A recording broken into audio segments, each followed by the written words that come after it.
Railway recruitment বৰ্ডৰ ৩২,৪৩৮টা group D পদৰ online আবেদন বৰ্তমান হৈ আছে। যিহেতু আপোনালোকৰ প্ৰথম RRB ফালৰ পৰা ওলোৱা ৩২,৪৩৮টা গ্ৰুপ ডি পদৰ অনলাইন এপ্লাই কৰা লাষ্ট ডেট আছিলে আপোনালোকৰ ২২ ফেব্ৰুৱাৰী ২০২৫ আৰু সেই ডেটটো বঢ়াই এতিয়া আপোনালোকৰ কৰিলে ১ মাৰ্চ ২০২৫লৈকে আপোনালোকে RRB ফালৰ পৰা ওলোৱা ৩২,৪৩৮টা গ্ৰুপ ডি পদৰ অনলাইন এপ্লাই কৰিব পাৰিব। আৰু যদি আপোনালোকে এতিয়ালৈকে গ্ৰুপ ডি এই পদকেইটাৰ কাৰণে আবেদন কৰা নাই তেতিয়া আপোনালোকে প্ৰথম নিজৰ মোবাইলতে ব্ৰাউজাৰ এটা খুলি চাৰ্চ কৰিব RRB।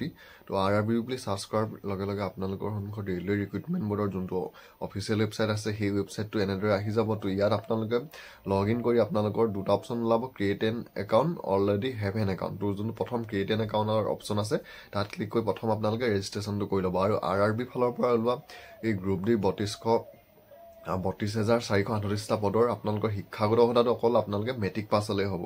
তো মেট্ৰিক পাছ কৰা আপুনি যদি মেট্ৰিক পাছ হয় তেতিয়া আপোনালোকে RRB ফালৰ পৰা ওলোৱা এই ৩২,৪৩৮টা পদৰ অনলাইন এপ্লাই কৰিব পাৰিব।